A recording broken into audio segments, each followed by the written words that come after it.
I think I wanted to get more skills from when I left college and to be able to, I think, be more, obviously employable in the future, getting more skills from it, and I think just building up my confidence and actually thinking I can do things instead of I can't because I haven't got the skills that I needed. It's really good working for the council because you get to do lots of different things, you get to learn from lots of different people. It's a really good team, and there's always someone you can ask, and I think it's just everyone's really helpful when you need help, and it's a really good working team.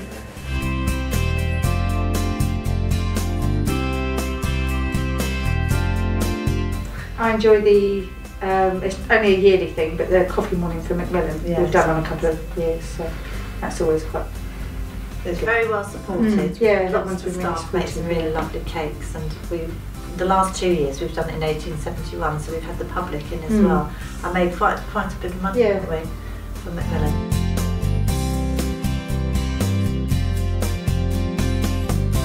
I think great customer service is really going the extra mile, so it's just doing that little bit extra that the customer doesn't always expect. In the Tourist Information Centre, for example, if a customer comes in for a map, we'll say, can we direct you anywhere? Can we point out the main attractions, things for them to see? So rather than just giving them what they came in for, you just go that little bit further. People like coming to events in the Guildhall because it's so well run. I like making programmes here myself because it's you get great support from all the staff. The moment anybody needed anything, people are at my elbow, so saying, what can I do about this?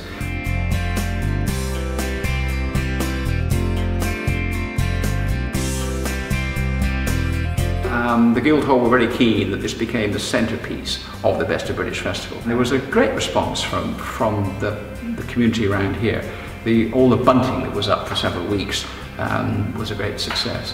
What we were trying to do was to show that Winchester could draw these national figures, and we do know from the audience responses and where they booked from that it had a wide appeal, not just in Winchester, across the county, but beyond as well, and people came from some distance away, especially to hear the people we had.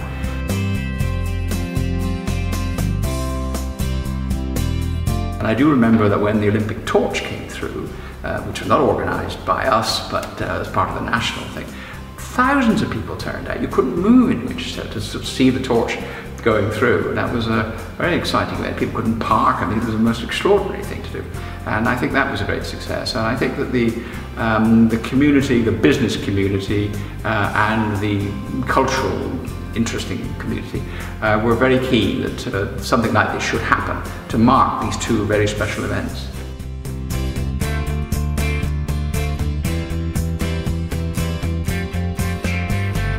We did loads of events that were all fantastic. It was great, I think, across the board because we worked with so many different partners and so many different groups. My favourites were probably our Ping Hampshire initiative with the table tennis. It was just the fact that we saw so many table tennis tables dotted around Winchester, people playing, just different groups of people, different ages, different types of people all playing together and all just enjoying a sport. I think it's very important that everybody that's taken part in sport and tried new sports throughout the summer, we try and encourage them to keep going. We're working really hard with all the sports clubs in the district. I think it's grabbing hold of that enthusiasm and taking that forward into the future with local clubs, coaches, volunteers. There's this massive push around games makers, and the fact that the games makers did so much and were so well received.